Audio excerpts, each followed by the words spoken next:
¿Está Aguilera? ¿Está? Ya estoy por si acaso para que me pueda dejar el anfitrión. Ya, hija, gracias.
El anfitrión.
Buenas noches.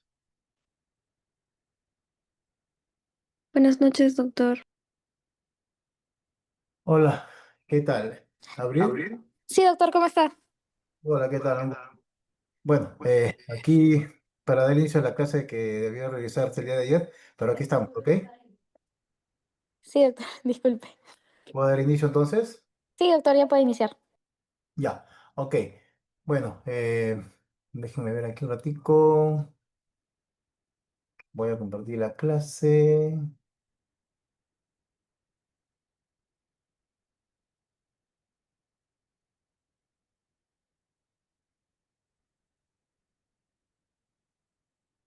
Ujú. ¿Se ve la pantalla? Sí, doctor. Un ratico, ¿ya? Voy a andar acá. Ajá, ahora sí. Nuevamente. ¿Ahora sí?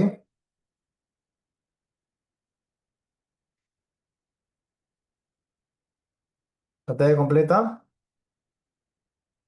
Sí, se ve toda la pantalla, doctor. Muy bien. Dicen que aquí ya, muy bien. Bueno, vamos a ver, entonces, pero no logro ver la pantalla yo. Doctor, ¿puede intentar ingresar desde el mismo Zoom y pone share y creo que podría pasarlas? A ver un ratico, pero qué raro.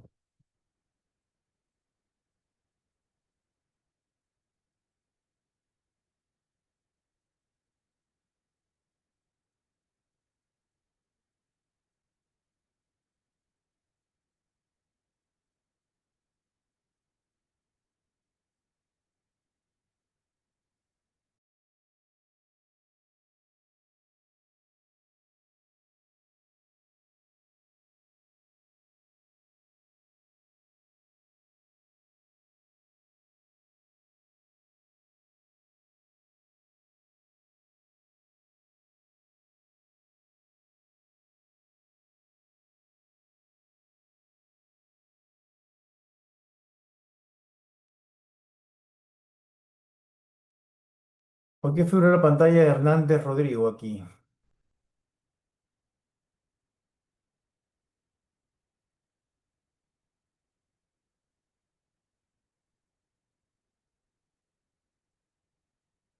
Abril. Doctor. Sí, pues, tiene que figura la pantalla de Hernández. Ujú. Porque yo pone, por ejemplo, compartir la clase. Doctor, lo que pasa es que a mí me botó el Zoom por mi internet y me quitó el anfitrión.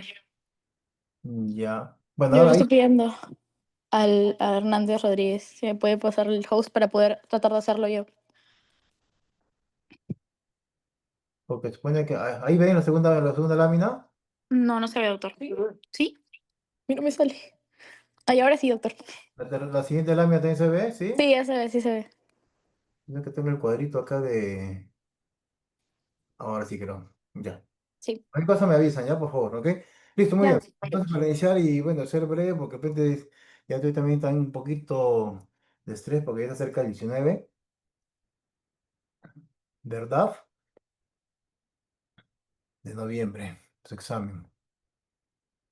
Bueno, entonces el tópico que me ha tocado a mí en esta oportunidad, soy el doctor Ricardo Vargas, médico ginecólogo del Hospital Nacional 2 de Mayo.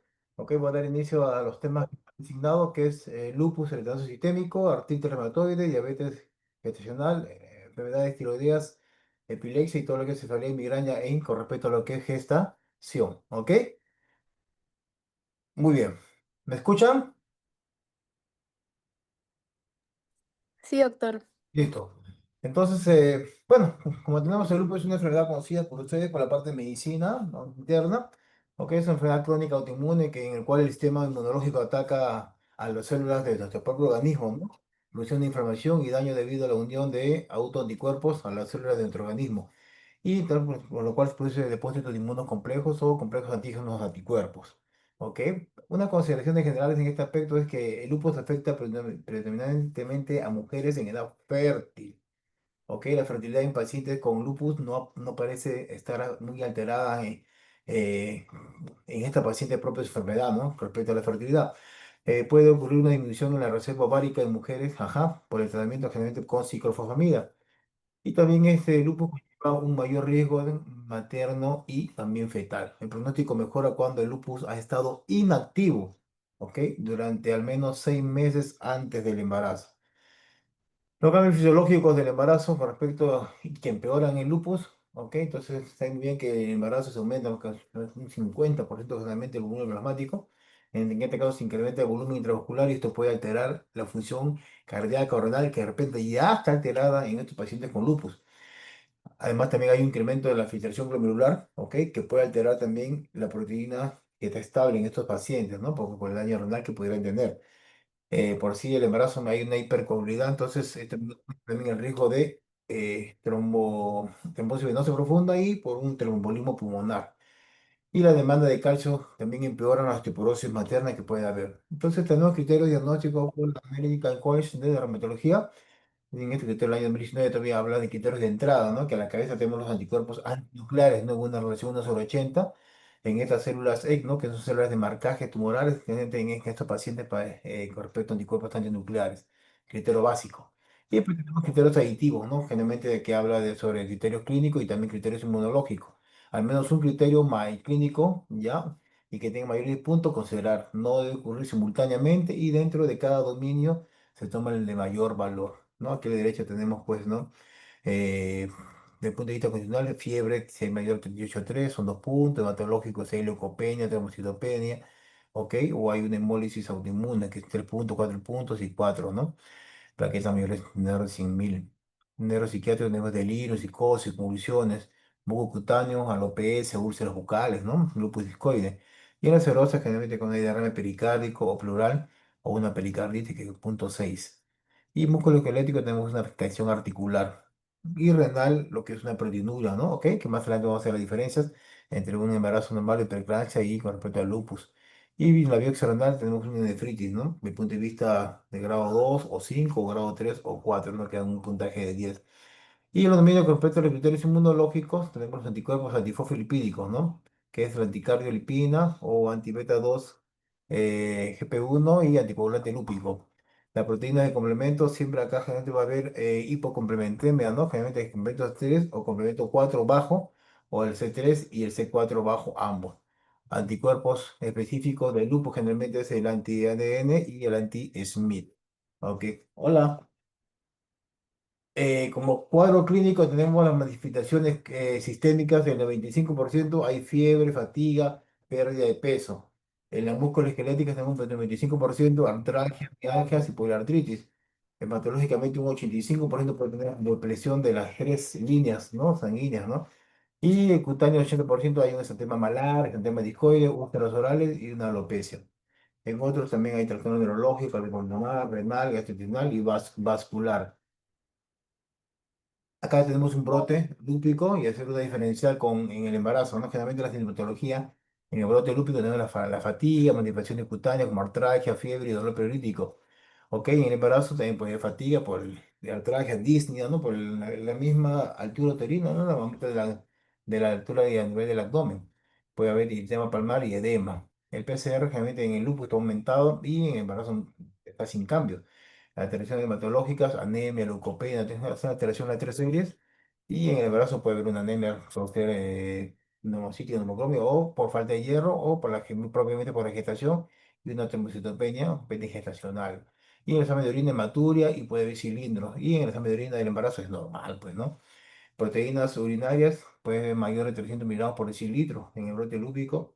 Pero en las gestantes no debería haber mucho, pero si en caso de preeclampsia puede tener mayor de 300, ¿no? Fue como criterio de preeclampsia. Y anticuerpos anti-DNA en el brote lúpico, de hecho, que esté presente, en cambio el embarazo no. Y el complemento, como decía, hace tres o puede haber baja de complemento o hipocomplementemia, y el embarazo puede estar un poquito aumentado. Las alteraciones hematológicas a nivel laboratorial tenemos anemia hemolítica, leucopenia, linfopenia, trombocitopenia, ¿no? Como hablamos de alteración de la tercera serie. Y inmunológicamente hablando, tenemos anticuerpos antinucleares positivos, anticuerpos anti-DNA elevados, ¿ok? En las células C, que son los neutrófilos que se pegan en las células que están comprometidas, está positivo. Complemento C3 o C4, ya normales, puede estar bajo. Y el complemento hemolítico totalmente está bajo. Y con lesiones renales, tenemos urea elevada, creatinina elevada, ¿no? Por el daño renal que puede haber, y depuración de creatinina baja por la función renal. Nefritis lúpica versus preeclampsia. ¿Ok? Hay que tener bastante cuidado con estos casos porque puede haber un poquito de confusión. Entonces, la elevación de la presión arterial, ¿ok? En la nefritis lúpica en cualquier momento se puede dar. En cambio, en la preeclampsia a partir de las 20 semanas, ¿ok? Los síntomas acompañantes en la nefritis lúpica tenemos la fiebre, fatiga. En la preeclampsia puede haber cefalea, como lo son los signos premonitorios de preeclampsia, ¿no? Cefalea, tinnitus, convulsiones, con esa eclampsia, ¿no? Epigastralgia. Y tenemos anti-DNA positivo, sí, en la nefritis lúpica, ¿ok? Más no en la preeclampsia. Acá en el FTL1 y todo el factor de growth factor de la placenta, ¿ok? Está negativo en la lúpica porque son factores angio o anti-angiogénicos, ¿no? Y está presente en la preeclampsia, ¿no? Sedimento urinario, pues está positivo en la nefritis lúpica por daño renal y en la preeclampsia no. Proteinuria sí, y también en la preeclampsia proteinuria, pues, ¿no? Y puede haber respuesta a los glucocorticoides en el lupus, en la nefritis lúpica, y en la preeclampsia no. Y bueno, aquí tenemos a algunas complicaciones asociadas al lupus eritematoso, y acá esto es un metaanálisis de gamas en nuestro tiempo, ¿ok? De unos estudios recientes que hablan con respecto al riesgo relativo en estas complicaciones, por ejemplo, preeclampsia, eclampsia, tenemos 3.3, muerte intraútero 16, aborto 4.7, parto pretérmino 2.3 y residuo 2.5. Si nos vamos y fijamos bien, mira, hay muerte intraútero en estos pacientes. Y hay casos, te lo he visto, casos en el hospital, ¿no? Y a veces somos un poquito interconsultores, ¿no? Interconsulta tras servicio, servicio, el paciente se sigue deteriorando, deteriorando, y se encuentra el paciente de fondo al un lupus, ¿ok? Pero a veces en los hospitales somos un poquito contrarios de uso terapéutico y el paciente puede hasta fallecer sin que se le practique realmente algún procedimiento que pueda manejar, porque a veces una misma gestación puede alterar todo este cuadro, ¿ok? Y hay muerte intraútero en estos pacientes, ¿no? Muerte intraútero fetal. Y abortos en 4.7% puede ser causa de aborto. Recomendaciones sobre el uso de medicación para el manejo de lupus en el embarazo. Acá tenemos hidroxicloroquina, prednisona de 20 miligramos por día, ¿ok? Bufosartana, colchicina, cetropina, ciclosporina, ¿ok? Pregestacional. Aquí en los AINES sí hay que tener un poquito de cuidado, ¿ok?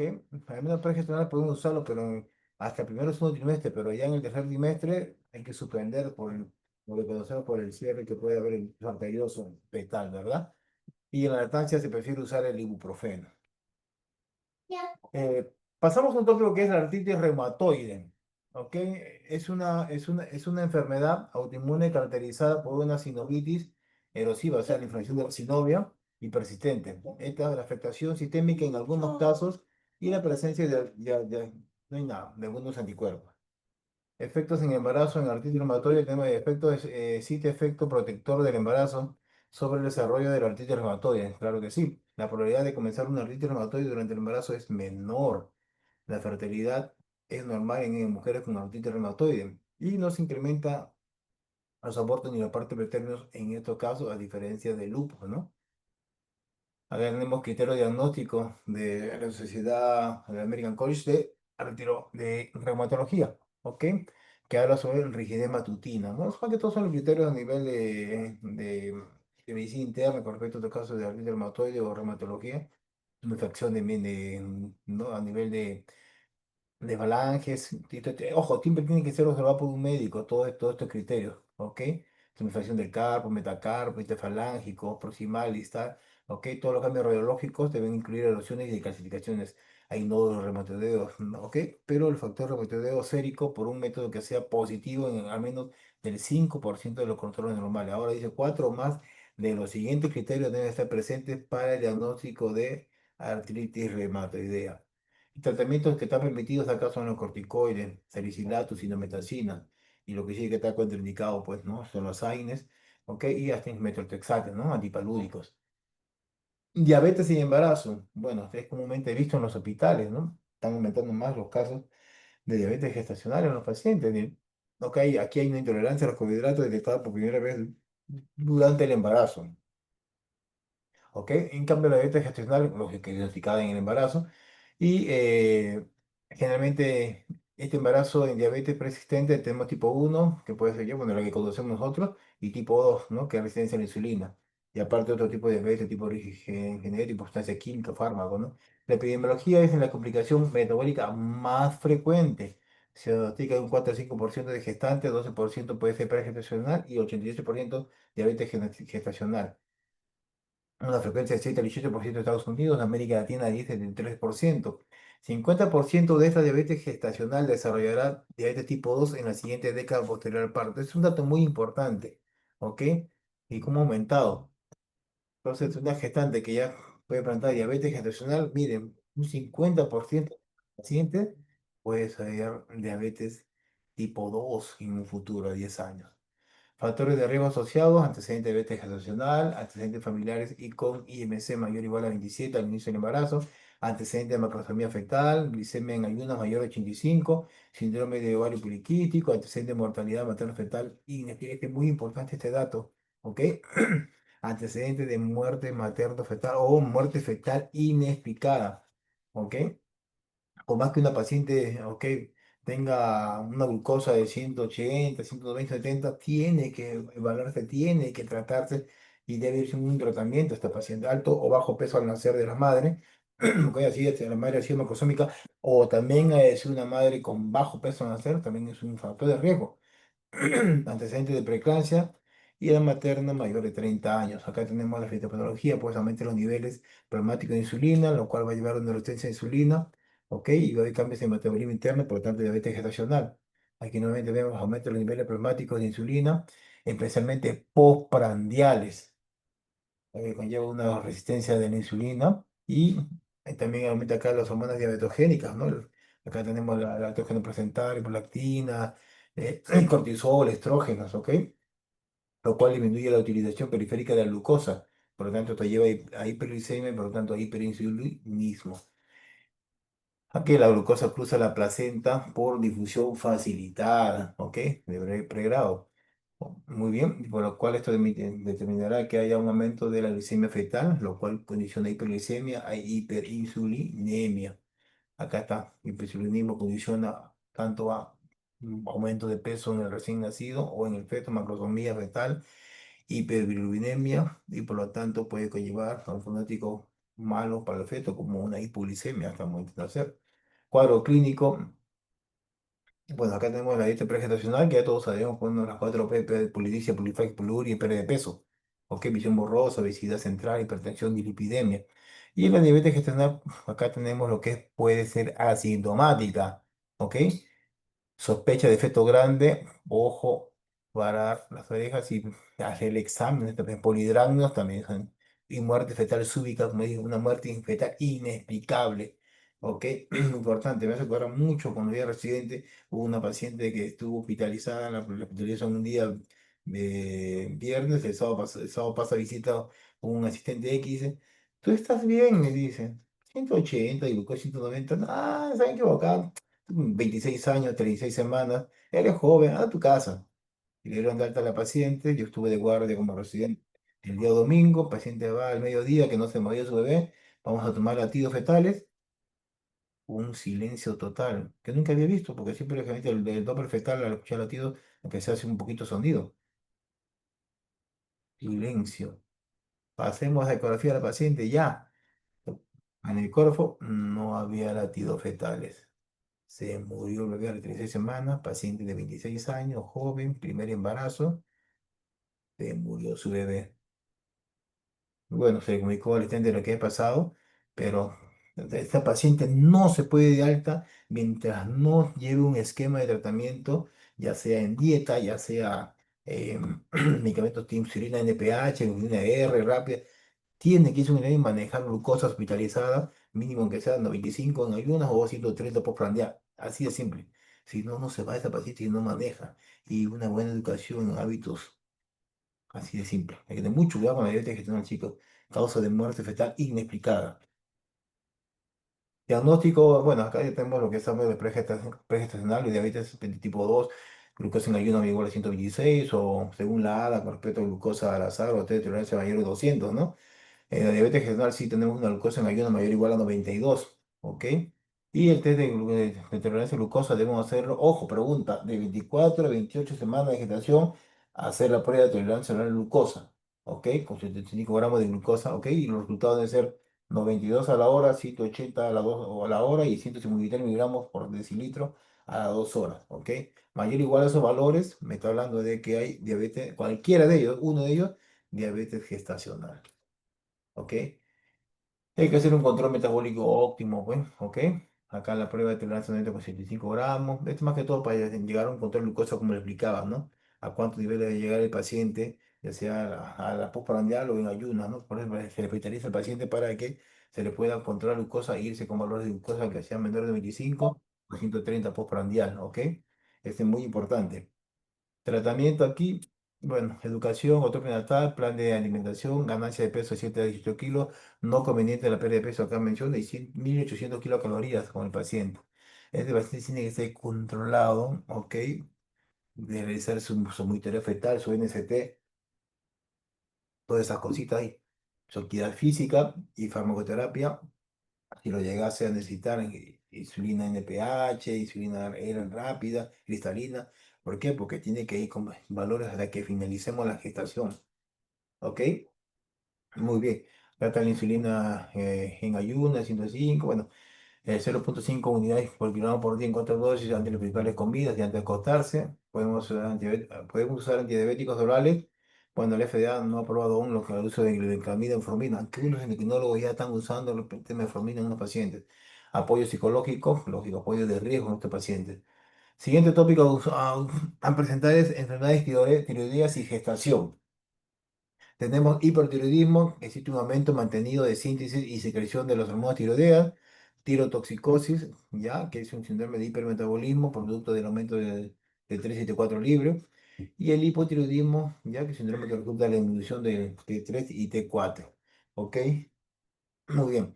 Epidemiológicamente tenemos que la causa más frecuente de hipotiroidismo en el embarazo es tiroiditis crónica autoinmune en áreas con insuficiencia de yodo.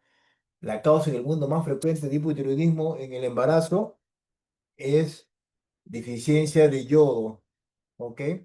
El hipotiroidismo es un 0,02%. El hipotiroidismo subclínico de 4 a 10%. Hipotiroidismo 0,05 a 0,2% de los embarazos. Y la prevalencia en la tirotoxicosis o hipotiroidismo es 1,9. Acá tenemos los cambios fisiológicos de las hormonas tiroideas durante la gestación, ¿ok? Aquí, pues, generalmente las hormonas tiroideas, ¿ok? A nivel de, por los mismos estrógenos de la gestación, ¿ok? Va a haber una síntesis a nivel del hígado de la globulina transportadora de hormonas tiroideas, ¿ok? Todo eso va a hacer que aumente los niveles de hormonas tiroideas totales, más no libres, ojo, y por lo tanto esto lleva a una disminución de las hormonas tiroideas libres, T3 y T4, ¿ok? Eso es como parte de la fisiología. Aquí también, por eso vemos aquí el aumento de la carga de hormona de la globulina transportadora de tirosinas. Aquí tenemos la beta HCG que siempre se mantiene. Y ojo, que siempre hay que tener en cuenta que es un análogo ya generalmente del HCG con la TSH. Por eso, por la emisión negativa, hace que los dos se saturen y hay una disminución. Bueno, ese es el hipotiroidismo, pero en el hipotiroidismo tenemos que ver que está mantenido y acá están los niveles de T4 libre, ¿ok? Que sube hasta la semana 10, puede ser que a veces se asocia bastante a veces a náuseas o hiperemesis, ¿no? En algunos pacientes, ¿ok? Pero hay que tener en cuenta que a nivel del hígado se produce lo que es la globulina transportadora de hormonas tiroideas y esto conlleva que haya un aumento de las hormonas tiroideas hasta 3 y 4 totales, aumento, y una disminución de los T3 y T4 libres. Muy bien, entonces la fisiología del hipotiroidismo en el embarazo, acá tenemos con primer aumento de la producción de estrógeno, aumento de la hormona de la globulina transportadora de tirosina, por lo tanto, aumento de los T3 y T4 totales, disminuye la TSH, fisiológicamente hablando, y la 3, 4, T3 y T4 disminuye un 30% el rango basal en el segundo trimestre. ¿Ok? Diagnóstico de hipotiroidismo en el embarazo. Tenemos hipotiroidismo subclínico, ¿ok? ¿Ok? Que es una TSH, ok, elevada con una T4 libre normal. Tenemos otro hipotiroidismo manifiesto, que es una TSH elevada con una T4 libre baja. Y un hipotiroidismo manifiesto con una TSH de T mayor de 10 mililitros por litro, ¿ok? Con una T4 en cualquiera, sea normal o baja. ¿Estamos? Muy bien. Entonces, el diagnóstico en el embarazo, valores por la población, ¿ok? Elegir valores de una población similar a la muestra y TSH mayor de 4, ¿ok? Esta es la guía que mencionaba el primer trimestre de 2011, ¿ok? 2.5 primer trimestre, 3.0 en el segundo trimestre y 3 también en el tercer trimestre. Acá tenemos la preconcepción, disminución de la fertilidad con respecto al hipotiroidismo, podemos comentar la incidencia de abortos en un paciente hipotiroidea. Ok, en el embarazo hay una anemia, déficit neurocognitivo fetal, hipertensión gestacional, baja de peso al nacimiento, aborto, desprendimiento prematuro de placenta, preeclampsia y nacimiento prematuro con el paciente hipotiroideo. Y en el posparto puede haber una disfunción tiroidea materna y esto puede llevar a una hemorragia. Tratamiento, aquí hay que tener en cuenta cuando el paciente está de 0,1 a 2,5 a 10 y mayor de 10, ¿ok? En este de 0,1 a 2,5 ¿no? de TSH no precisa seguimiento y tratamiento. Y 2,5 a 10, aquí hay que ver si tiene de anticuerpos antiperoxidasas, ¿ok? Y si es así, si es 2,5 a 4, de 4 a 10, considerar tratamiento. Si es de 4 a 10, sí tratar. Y si es negativo, esta mañana. Si es anti-TPO menor, negativo, entonces 2,4 no tratar y considerar tratamiento. Muy bien. Y si es mayor de 10, sí, sí, ya, ahorita. Si es mayor de 10, sí, hipotiroidismo franco. Muy bien. Muy bien. Tratamiento del hipotiroidismo en el embarazo, usamos levotiroxina, ¿ok? Una presentación, depende, como hay de marcas de laboratorio, porque en el Perú generalmente tenemos de 100 miligramos, ¿ok? Entonces, cuando el producto así de marca de un laboratorio comercial, entonces ahí ya tenemos hasta en diferentes dosis, ¿ok? Y aquí tenemos el tratamiento con TSH, porque viene de 4,2 a 1,2 microgramos por kilogramo por día y con Esclin 1,6. El hipotiroidismo previo, aunque si hay un hipotiroidismo previo, hay que subir la dosis de 20 a 30% de lo habitual. Y siempre hacer un control de TSH de cada 4 o 6 semanas, ¿ok? Y llevar esta TSH a menos de 2,5, que sería el ideal. Hipertiroidismo, ¿ok? A la cabeza, la enfermedad emblema aquí es enfermedad de Graves, ¿ok? 95%. Luego de negocio nodular, adenoma tóxico solitario, tiroiditis viral, tumores de la hipófisis y del ovario. Manifestaciones clínicas enmascaradas por los síntomas propios de la gestación. intolerabilidad al calor, palpitaciones, nerviosismo, dificultad para ganar peso a pesar de mantener el apetito normal, y taquicardia en reposo y bocio. El hipertensión gestacional, aquí tenemos niveles elevados eh, de HCG y claramente por mutación del receptor de la tirotropinas TSH que provocan hipersensibilidad a la acción de las HCG. ¿Ok?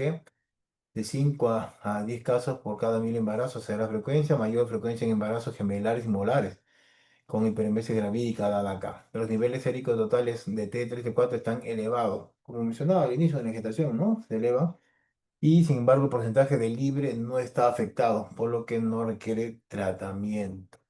El hipotiroidismo, efectos en el embarazo. Dice. ¿Cuál es el efecto de embarazo? Puede producir preeclampsia, parto pretérmino, falla cardíaca, tormenta tiroidea. Ojo, hay que tener mucho cuidado con la tormenta tiroidea y fetos pequeños, ¿ok? Óbito fetal, RCIU y aborto espontáneo. Aquí tenemos el hipotiroidismo, aquí una tablita bonita con respecto a que me habla de todos los valores respecto al embarazo normal, ¿ven? TSH normal, la globulina de patata de hormona tiroides está aumentada, la T4 y la T4 y la T3 total aumentada, en cambio la T3 4 y la T4 libre está normal, ¿ok? O puede estar más ligeramente disminuida. Eh, Aquí al final tenemos hipotiroidismo, ya que aumentado, normal, y el T4 bajo y el T3, el T4 libre está bajo y el T3 total bajo, todo, el hipotiroidismo todo eso está bajo. En la enfermedad de Graves, es enfermedad autoinmune, ¿ok? Eh, Perdón, aquí en el hipotiroidismo tenemos el TSH indetectable, ¿ok? La globulina de tirosina aumentado, T4 aumentado, T3 aumentado y todo está aumentado con respecto a las hormonas tiroideas, ¿ok? Graves anticuerpos autoinmunes, anticuerpos estimuladores de la tiroides, se fijan alrededor de la tiroxina. Aquí tenemos como enfermedad crónica la enfermedad de Graves para la es hipotiroidismo, que es una causa común de hipotiroidismo, que es la producción excesiva de hormonas tiroideas, ¿ok?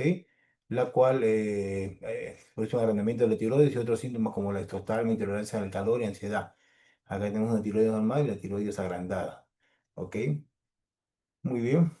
Y dentro de la enfermedad de Graves tenemos estos anticuerpos pueden atravesar la placenta y causar Graves neonatal. ¿Ok? Eh, Ocurre del 1,5 a 12%. Una taquicardia, falla cardíaca, hidro, RCI y bocio. Y secuelas neurológicas severas. El manejo es conjunto entre ginecobstetra y endocrinólogo. Estamos. Aquí tenemos lo que tenemos usar por el propentiluracil, metimazol, beta bloqueadores para el control de síntomas enérgicos, glutamina total y no usar yodo radioactivo. Ojo, no usar yodo radioactivo. Es muy importante eso. Y hacer un seguimiento, ¿ok? Hacer un seguimiento a estos pacientes ya para poder identificar las complicaciones fetales. La epilepsia, como siguiente tópico, es un trastorno del sistema nervioso crónico, ¿ok? Caracterizado por la repetición de dos o más crisis epilépticas no provocadas o reflejas, separadas por 24 horas a más, sin una causa inmediatamente eh, identificable. Es el trastorno, es el trastorno neurológico más frecuente. Aquí la frecuencia de 1 en 200 gestantes tiene epilepsia, ¿ok? El riesgo de muerte materna es 10 veces más superior en embarazadas que una paciente que no está embarazada, pues, ¿no? ¿Ok? Acá tenemos el tipo de etiología idiopática, criptogénica y sintomática, ¿no? La idiopática genética, que no viene siendo una lesión en la resonancia magnética, la criptogénica, que hay una lesión focal no visible, y la sintomática secundaria es alguna lesión cerebral. Causa de incremento en convulsiones en el embarazo puede ser hormonal, aumento de estrógeno, metabólico, alcalosis secundaria, hiperventilación, dolor en el trabajo de parto, psicológico, estrés y ansiedad. Farmacocinética, tenemos la disminución de los niveles séricos de los medicamentos, lógico, ¿no? Y fisiológico, de nuevo la deprivación del sueño.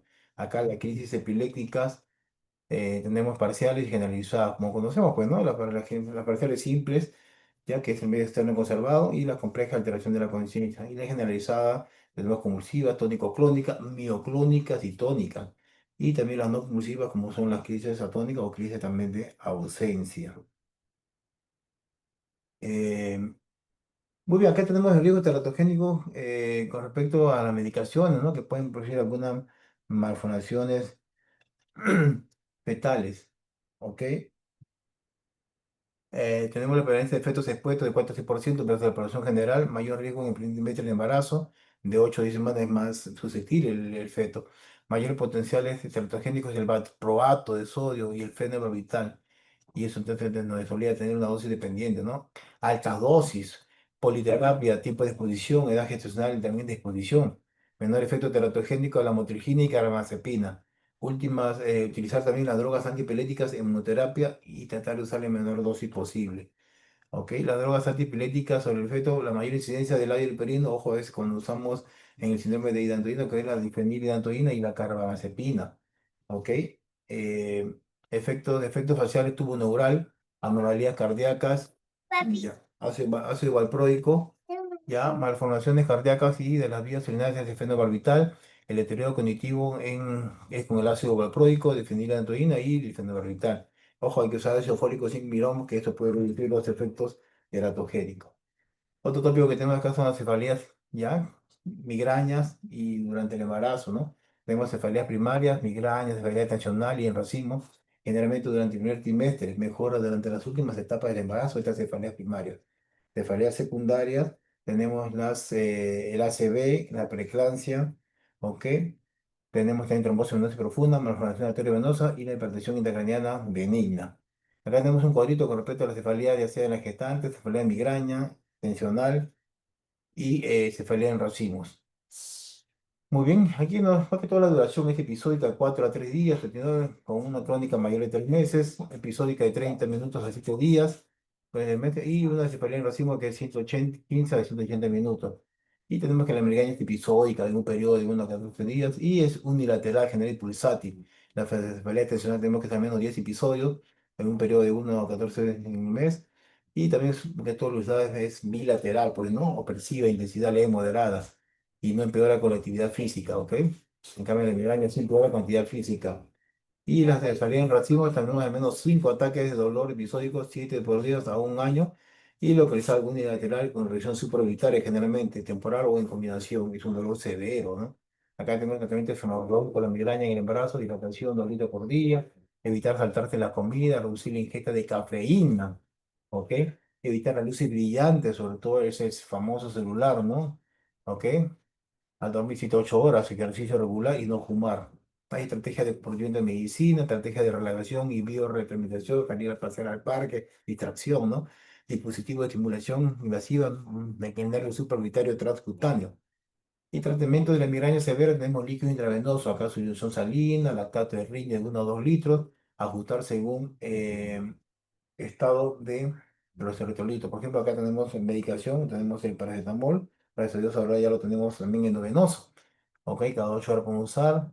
AINES, dipyridona, 2 gramos endovenoso por día, metoclopramida, sulfato de magnesio, opioides y tenemos también esteroides que podemos usar en estos pacientes. Muy bien, eso ha sido todos los temas a tratar en esta charla de hoy día. Ok, cualquier pregunta, Abril, si hubiera, por favor. Eh, bueno, por mi parte no hay ninguna pregunta, no sé si alguno de los chicos quiera preguntar algo, pero en todo caso, si por ahí me escriben, luego le mando un mensajito con las preguntas.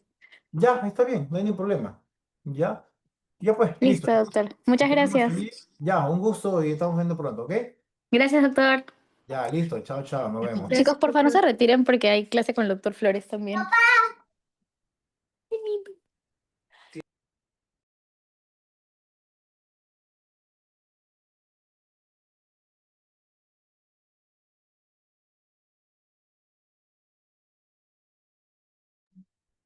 Buenas noches, nos vemos.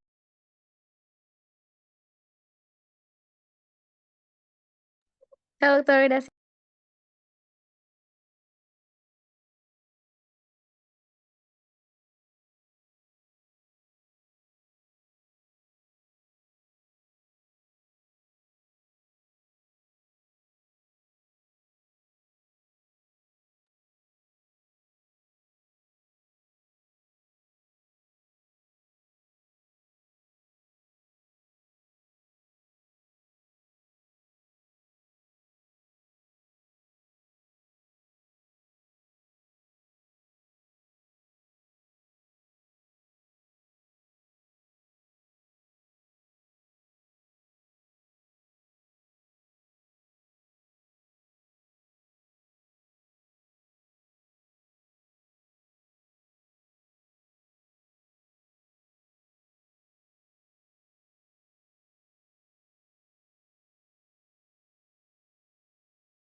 Buenas noches con todos, chicos.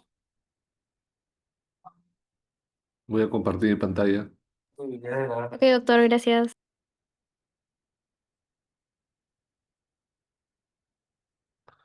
¿Pueden ver?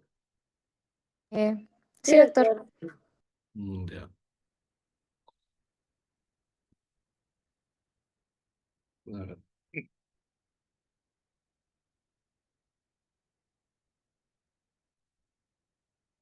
Bueno, ¿qué tal, chicos? Buenas noches. Gracias, por su tiempo. Soy el doctor Manuel Flores del Hospital San Bartolomé. Se me ha encargado dictar una clase, creo que era la clase del doctor Cabrera, me encargó que le dictara la clase de RPM. Entonces vamos a empezar la clase. Bueno, RPM, la ruptura prematura de membranas, se va a definir como una solución de continuidad de las membranas ovulares antes del inicio del trabajo de parto. ¿Ya? O sea, eso es clave, antes del inicio del trabajo de parto paciente. Puede ser prematuro, a término, puede ser, no hay problema. Pero la definición es que inicie, o perdón, que rompa bolsas o que pierda líquido antes del trabajo de parto. Entonces, llamamos, por ejemplo, hay una definición de periodo de latencia, ¿no? Entre periodo de latencia y periodo de intervalo, más usamos el periodo de latencia. El periodo de latencia viene a ser eh, el intervalo que hay entre la ruptura de membranas y el inicio del trabajo de parto, ¿ya? En ese lapso, desde que la paciente pierde líquido hasta que inicie el trabajo de parto, ya sea de forma espontánea o de forma inducida, puede presentarse, hay un riesgo de infección materno-fetal. Entonces, bueno, vamos a tocar algunos puntos, como menciona acá en la lámina. De la epidemiología, el RPM complica más o menos entre el 8 al 10% de los embarazos, ¿no? De estos embarazos, lo va a clasificar de acuerdo a qué tan prematuro es la ruptura de membranas, ¿no? De acuerdo a la edad gestacional. La ruptura prematura de membranas a término representa en mayor proporción, el 8% de todos esos de los embarazos. El RPM pretérmino de 2 al 3% y el previable que es menos del 1%, ¿no? Previable menos de 24 semanas. Ahora, esta es la clasificación de acuerdo a la edad gestacional que tenga la paciente. La ruptura prematura de membrana es previable menos de 24 semanas, pretérmino de 24 a las 33 semanas con 6 días, el pretérmino tardío de las 34 semanas a las 36 con 6 días y el RPM a término, ¿no? Mayor a o igual a 37 semanas. Obviamente las complicaciones más, ¿no? más importantes se van a ver en los prematuros, sobre todo en los prematuros tempranos, es decir, entre las 24 y las 33 semanas, ¿no? La la membrana amniótica tiene dos capas, ¿no? La capa del amnios y la capa del corion. La capa del amnios tiene sus membranas o sus divisiones divididas por el epitelio, la membrana basal, la capa compacta, la capa fibroblástica y la capa esponjosa. Y el corion tiene tres capas, capa reticular, membrana basal y trofoblasto, ¿no? Entonces, el amnios tiene cinco capas y el corion tiene tres, ¿ya? Cada una de esas capas tienen en su interior, bueno, componentes de colágeno tipo uno tipo 3, ¿no? Generalmente el tipo uno y el tipo 3 como principales. Y también hay otros componentes como la fibronectina, la laminina, ¿no? Estos componentes de la matriz van a ser precisamente las que se van a lesionar cuando hay una rotura de membranas, como más adelante lo voy a mencionar. La ruptura en las membranas fetales espontáneas durante el trabajo de parto se le atribuye a una debilidad generalizada, ¿no? de estas membranas. Es un debilitamiento fisiológico combinado por fuerzas externas también, ¿no? Creadas en algún momento por contracciones uterinas, o también por procesos inflamatorios, aquellas pacientes que presentan flujo vaginal de larga data, ¿no? Genera esto un debilitamiento de las capas, tanto del amnios y una ruptura espontánea. El RPM se ha identificado bueno, acá menciona más que nada la zona donde se hace, es donde se genera la ruptura, ¿no? Que estos cambios en esa zona de morfología alterada, más la disminución de la elasticidad secundaria, la disminución de los niveles de colágeno, son más evidentes en caso de RPM pretérmino.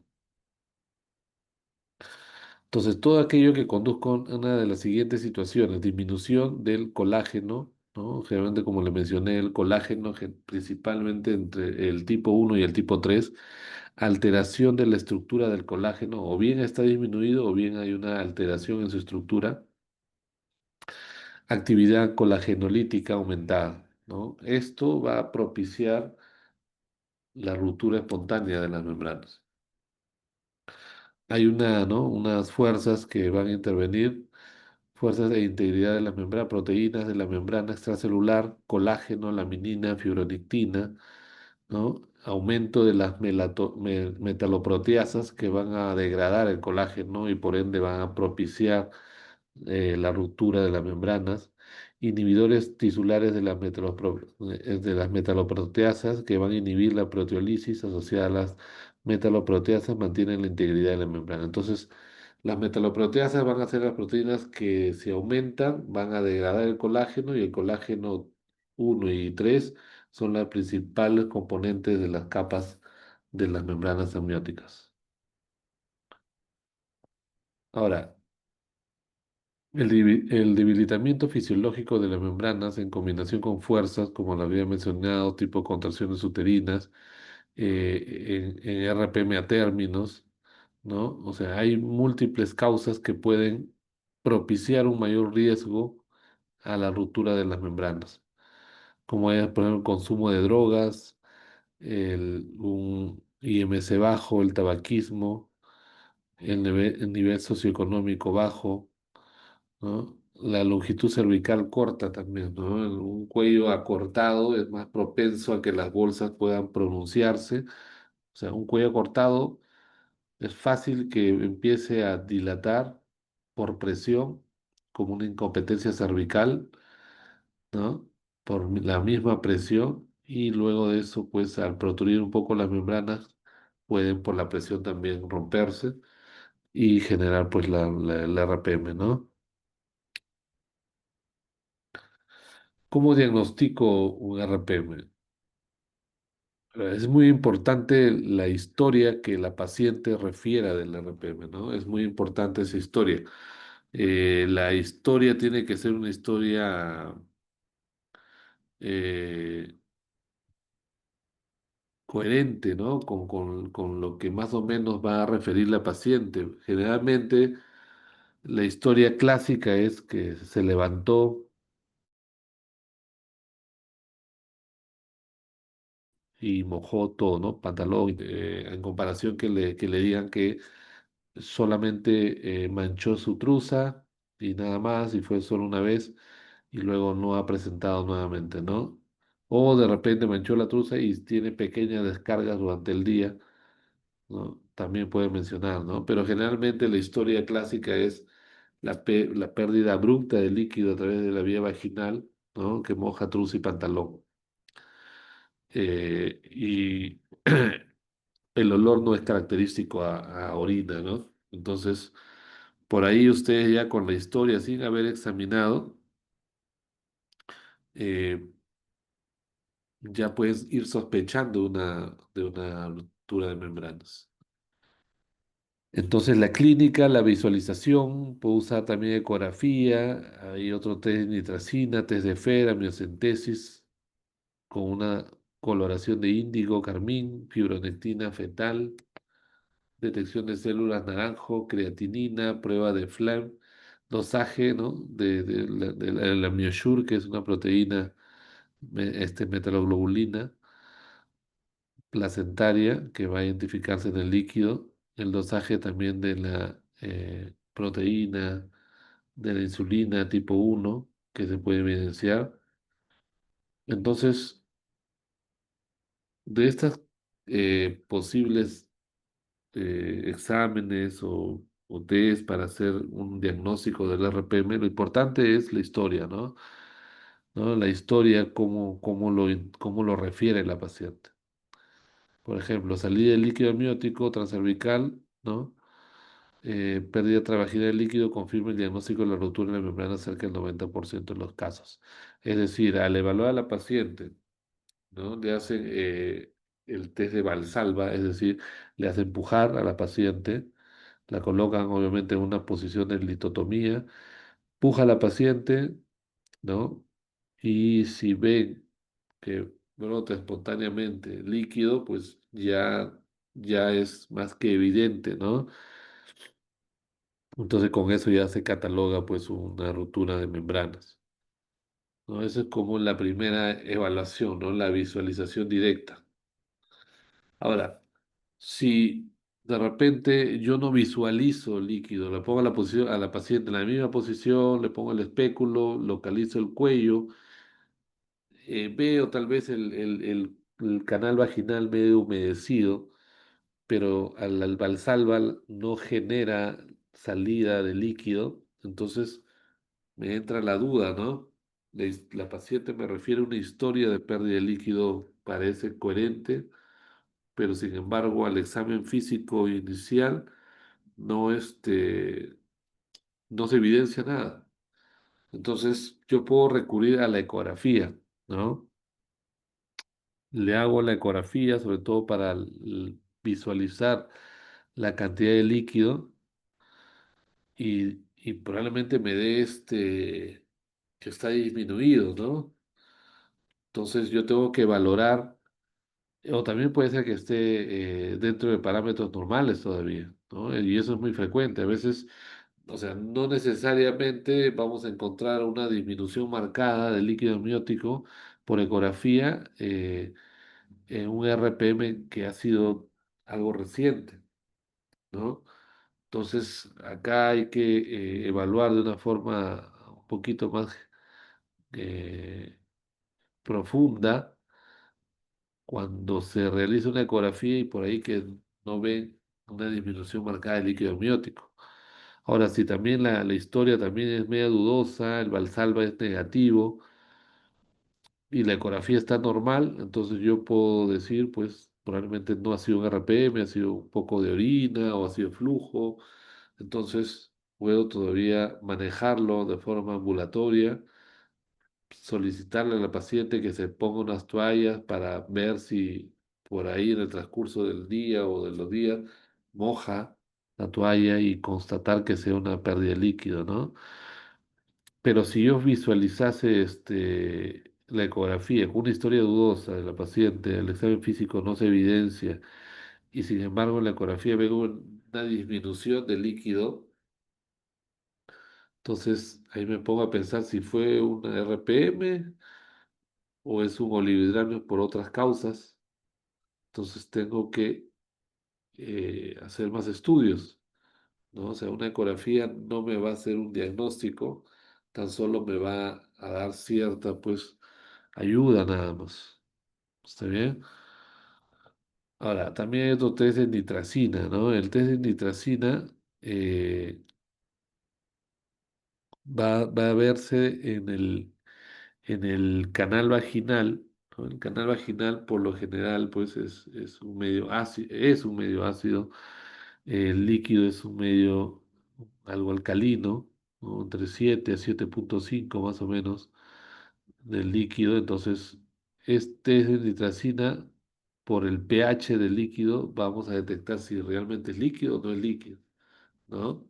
Entonces, el test de nitracina nos va a ayudar, ¿no? Y cambia la coloración, color azul. Entonces, Si me marca este test de azul, entonces yo puedo tener algo de seguridad que sí es líquido amniótico. Sin embargo, también, pues, si la paciente está con mucho descenso, eso también va a ser proclive que ese examen sea un falso positivo, ¿no? Entonces, hay que ver en qué condiciones está el canal vaginal antes de hacer este test de nitracina. El CLFER o de test de lecho también es una prueba donde, pues, con un hisopo se pasa en el fondo del saco o si no en todo el canal vaginal, se coloca una lámina y se mira al microscopio, ¿no? Entonces, y se forman así como cristalizaciones que hacen semejar a las plantas de lecho, por eso le dicen el té de lecho, ¿no? Y si salen esas cristalizaciones, pues es posible que sí sea líquido amniótico, ¿no? Ese es un método un poquito más invasivo. De repente cuando pues hay cantidad de líquido todavía considerable, porque para hacer este procedimiento tengo que tener cierta cantidad de líquido. No puedo hacer una paciente que prácticamente no hay líquido, no le voy a hacer, ¿no? O si ya tiene oligohidramnios, ya para qué le haría si estoy sospechando que sí efectivamente he perdido. Entonces, a veces con un volumen adecuado de líquido, eh, eh, puedo hacer este procedimiento. Se trata de, ¿no? de hacer una punción e infiltrar una coloración azulina y ver si esa tinción, ¿no? que va a cambiar la coloración del líquido, vamos a evidenciarlo a través del canal vaginal, ¿no? Si evidenciamos a través del canal vaginal, ya no hay vuelta que dar, es una pérdida de líquido evidente, ¿no? La fibronectina fetal también es una proteína fetal que vamos a encontrar a nivel del canal del canal vaginal. Entonces, bueno, no es muy común usado acá tampoco, pero sí es un método de diagnóstico, ¿no? La detección de células naranjos se realiza mezclando una gota de líquido amniótico obtenido desde el fondo del saco con una tinción especial que se llama gota azul de Nilo. Y se observan en el microscopio esas células medias anaranjadas que vienen a ser células de la descamación de la piel fetal. Entonces, con eso también podemos hacer un diagnóstico de RPM, la creatinina también, ¿no? que se encuentra en el líquido amniótico, ¿no? Vamos a poder encontrarla en el canal vaginal. Entonces, eso también nos da la sospecha de una ruptura de membranas. La prueba de flama también. Esta prueba de flama es similar al hecho. La diferencia es que calentamos la lámina con un mechero y sale como una película medio blanquecina, ¿no? Entonces eso también nos da bastante sospechar de que sí sea un RPM.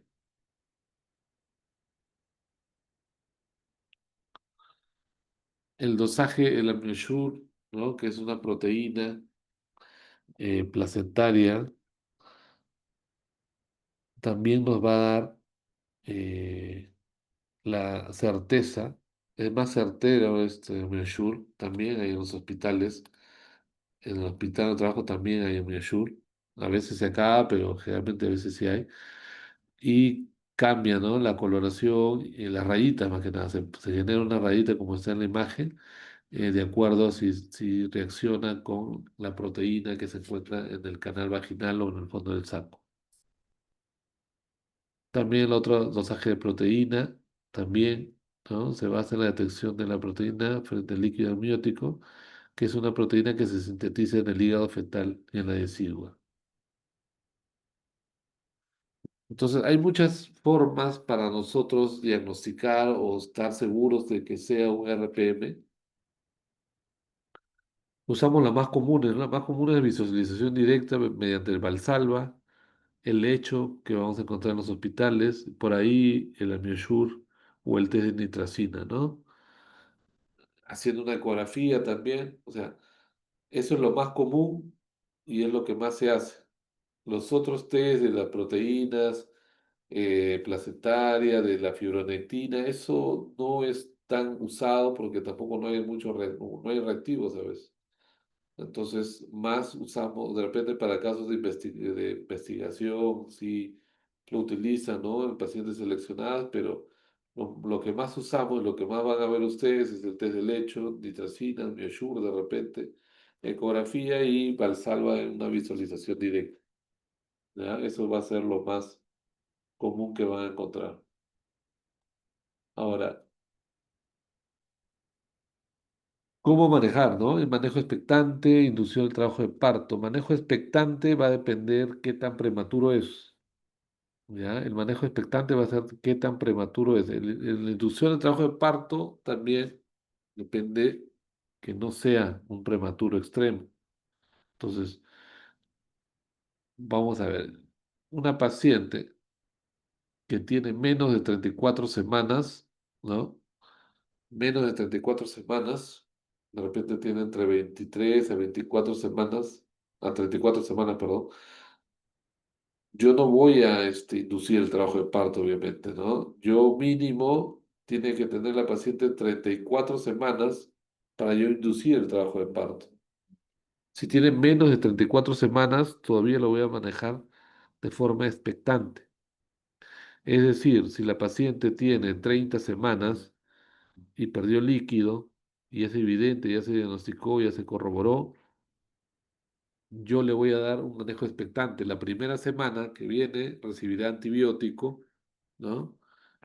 Y solamente una semana, y de ahí el resto de semanas solamente se mantendrá en manejo expectante hasta que llegue a las 34 semanas para poder recién inducir el trabajo de parto.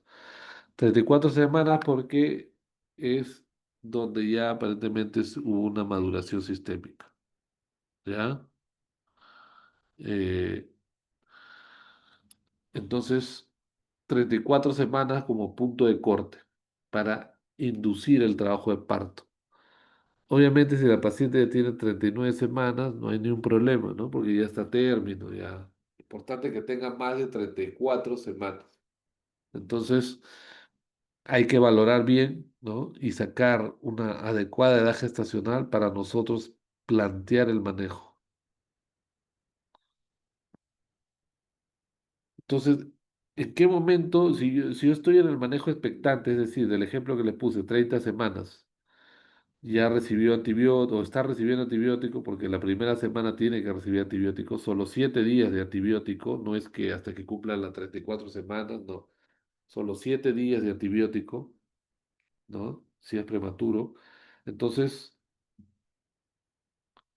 en ese lapso del manejo expectante pueden suceder muchas cosas, ¿no? Lo ideal, lo que uno espera es que no suceda nada y que llegue a las 34 y inducir, pero puede suceder que haya riesgo de, pues, bueno, que se prolaxe el cordón. Es un riesgo que pueda suceder. Prolaxo el cordón, bajan los latidos, el bebito se puede evitar. Entonces hay que estar atentos a eso. El desprendimiento prematuro de placenta también se puede presentar en una paciente con RPM prolongado, la corionionitis y el estado fetal insatisfactorio, es decir, alteración de los latidos cardíacos fetales. Entonces, puede presentarse cualquiera de estas situaciones, ¿no? Y esas situaciones van a definir el término de la gestación en la edad gestacional que tenga la paciente. Yo no voy a dejar un prolaxo cordón que evolucione una semana más, por ejemplo, ¿no? Ni un DPP tampoco.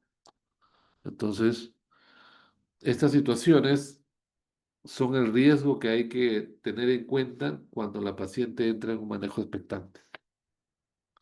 Lo más frecuente de todo esto, lo que suceda es la corionitis en la cabeza y el segundo el DPP, o sea, el abrupto de placenta, el desprendimiento prematuro de placenta. Esas dos, la corio y el DPP, como mayores factores de complicación en un RPM prolongado. Si el parto espontáneo no se produce cerca del momento de la presentación, la inducción del parto debe ser recomendada, aunque un manejo expectante por un corto periodo de tiempo puede ser ofertada. Es decir, si la paciente tiene 34 semanas y no ha iniciado de forma espontánea, yo le puedo inducir el trabajo de parto, ¿no? Debo inducirle el trabajo de parto, ¿no? Ahora, ¿es estrictamente 34 semanas? Puedo darle una semana más, si veo que está yendo bien, no hay signo de infección y yo quiero que por ahí gane un poquito más de peso el bebé, ¿puedo darle una semanita antes de inducirle? Sí, ¿no? Ahora, algunos protocolos hospitalarios dan una semana más a veces, ¿no? Pero sí, pues, la mayoría de guías dice 34 semanas.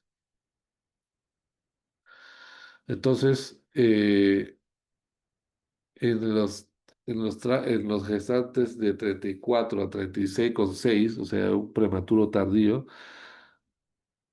ya tengo que inducir el trabajo de parto, ¿no?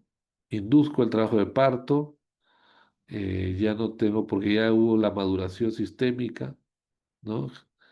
Ya no es necesario tocolizar. Si ya tiene más de 34 o 34 semanas, ya no es necesario tocolizar, ¿ya? Ya no necesito frenar que esa paciente eh, evolucione espontáneamente o se le induzca, no, ya puede dilatar, puede el bebito salir, no hay problema. Ahora, en las pacientes gestantes de 24 a 33,6, o sea, de 24 semanas a 34 semanas, que son prematuros, ¿no? Todavía un poco lejos de la llegada a término, yo no puedo inducir, ¿no? Y lo que tengo que esperar, un manejo expectante, tengo que esperar a que la paciente gane, bueno, el bebé gane peso, suba la edad gestacional, ¿no? Entonces, si tengo una paciente de 28 semanas con RPM, pues le daré igual, ¿no? Su semana de antibióticos, que generalmente usamos, pues, ampicilina y un macrole, una eritromicina o una citromicina. Entonces, usamos esos antibióticos, la ampicilina generalmente, ¿no? Por el beta hemolítico de Galactae y la listeria. Y la macrolidos por un tema de bacterias atípicas. Entonces, generalmente damos en prematuros doble antibiótico, ampicilina con eritromicina por lo general, ¿no? Por una semana y le puedo empezar la maduración sistémica con un corticoide, ya sea betametasona o dexametasona como los más usados, ¿ya? ¿Cuándo valorar la posibilidad de hacer o de darle neuroprotección con sulfato de magnesio? Si de repente estoy sospechando que esa paciente, su parto puede ser de forma inminente en las siguientes horas, ¿no? Entonces ahí sí me valdría la posibilidad de iniciar maduración sistémica, perdón, neuroprotección con sulfato de magnesio, sobre todo si tiene menos de 32 semanas, ¿ya? Entonces, hay ciertas conductas que hay que hacer cuando el bebé es menos de 34 semanas, ¿no? Cobertura antibiótica, el corticoide para maduración sistémica, valorar la posibilidad de neuroprotección, ¿no? Y no tocolizar, perdón, si es que si es que presenta dinámica uterina una paciente, por ejemplo, de 28 semanas, y es que presenta contracciones, primero tengo que desfocalizar, ¿no? Que no sea un proceso infeccioso, porque la infección viene con esos dolores. Entonces, para desfocalizar, le pido sus exámenes, examen de orina, un hemograma, un PCR. Sale todo bien, podría estar pensando que esas contracciones no es por un tema infeccioso, sino es por un trabajo de parto que va a iniciar la paciente. Porque recuerden que el hecho que las bolsas rotas generan una mayor predisposición a unas contracciones uterinas espontáneas, ¿no? Entonces hay que valorar esa situación. Si yo descarto que esas contracciones no son producto de un proceso infeccioso como una corio, entonces puedo tocolizar, ¿no? Puedo tocolizar.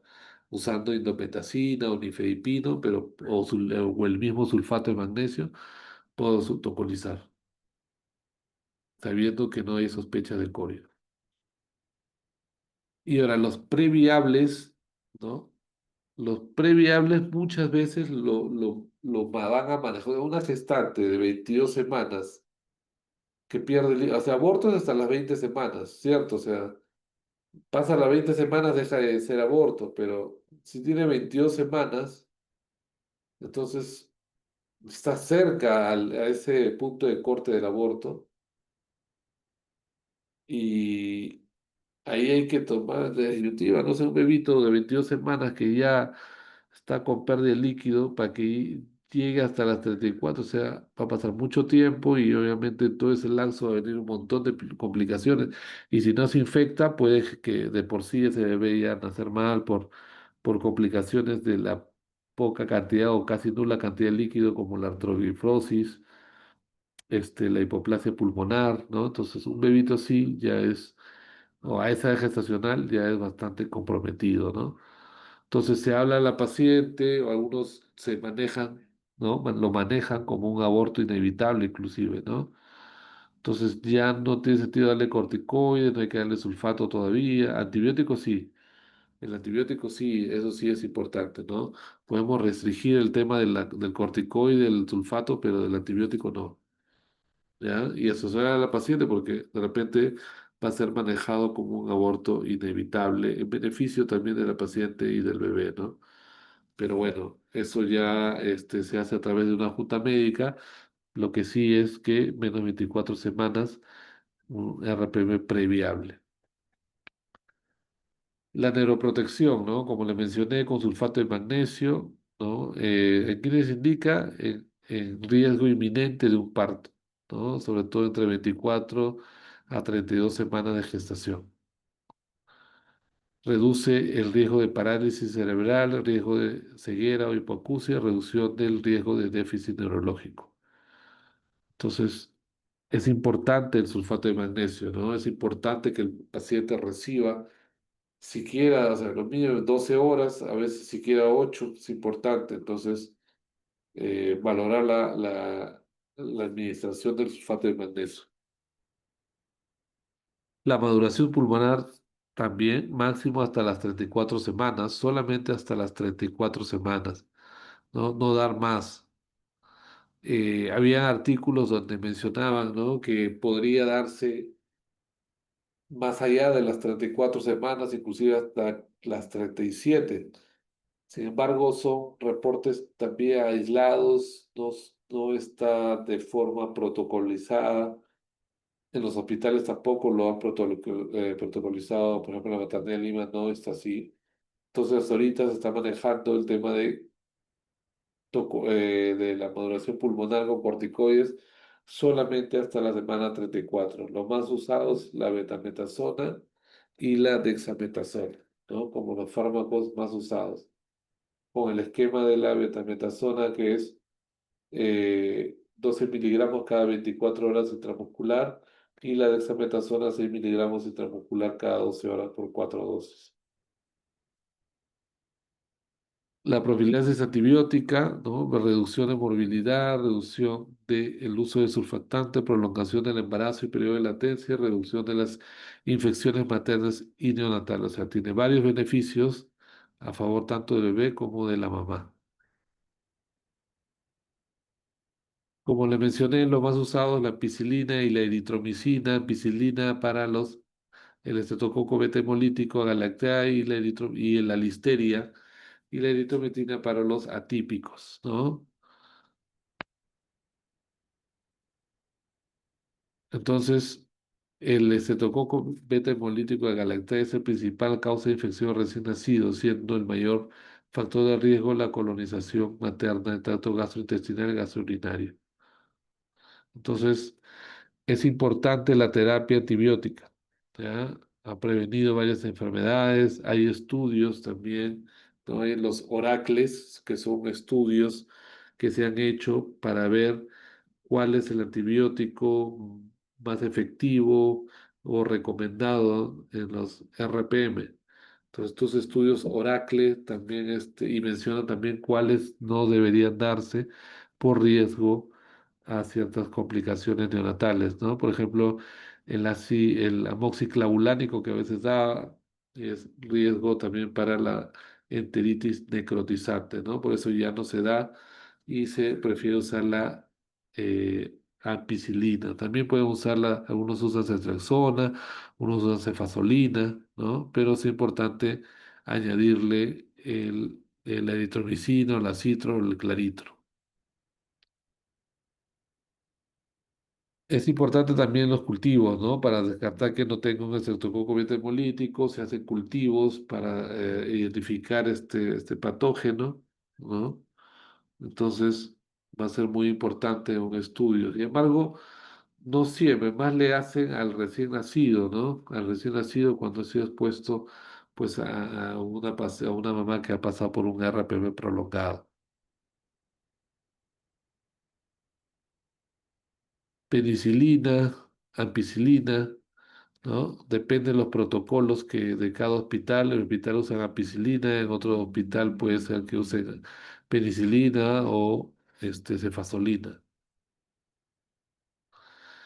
¿Qué complicaciones? Complicaciones maternas y complicaciones fetales. Las complicaciones maternas de un RPE prolongado es la infección intramniótica, como la de mayor porcentaje. La infección postparto, es decir, pacientes que han tenido RPM prolongado, por ejemplo, un mes de RPM, son proclives a veces o tienen más riesgo de endometritis, ¿no?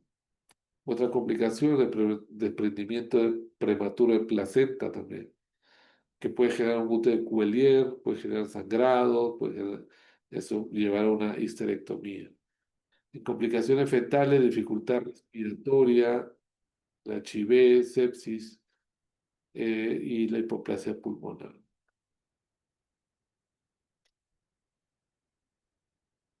Complicaciones. ¿Qué complicaciones puede haber? Hay la triple I. La triple I, ahora manejan la triple I como antes habían los criterios de GIF, ¿no? Los criterios de GIF que estaban, ¿no?, reunidos por ciertas características que tenía que tener la paciente para sospechar una corionitis. Ahora, la triple I, nos mencionan, lo dividen, ¿no? En fiebre materna aislada, es decir, paciente con fiebre solamente, pero no tiene ninguna otra característica. La sospecha de corio, es decir, fiebre más una característica adicional que puede ser leucocitosis mayor a 15.000 o de visión izquierda mayor al 10%, irritabilidad uterina, líquido maloliente, taquicardia fetal, taquicardia materna, ¿no? Y el otro es la corionitis propiamente dicha, que eso se va a ver de acuerdo a una punción, una miocentesis o ya en el estudio anatomopatológico de la placenta luego del parto.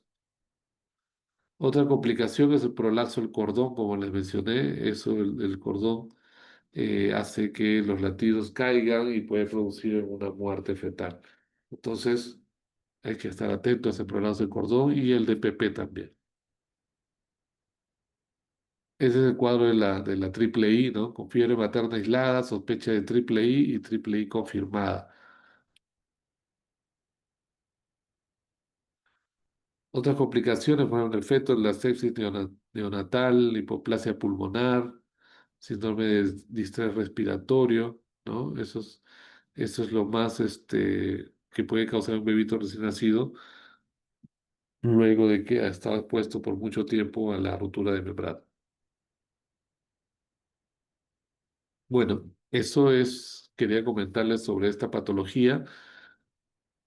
Lo van a ver muchos, de repente cuando roten en emergencia, van a ver pacientes cómo llegan. Es importante que diferencien y disciernan cuál es la historia que la paciente les cuenta, ¿no? Eso va a ser importante para que ustedes puedan tener ya de entrada una sospecha alta o muy baja de una pérdida de líquido. Ya de eso se adiciona su evaluación ya con algún otro examen auxiliar, ¿no? Pero lo principal es la evaluación de la anamnesis y la evaluación física. ¿Ya, chicos? ¿Alguna pregunta?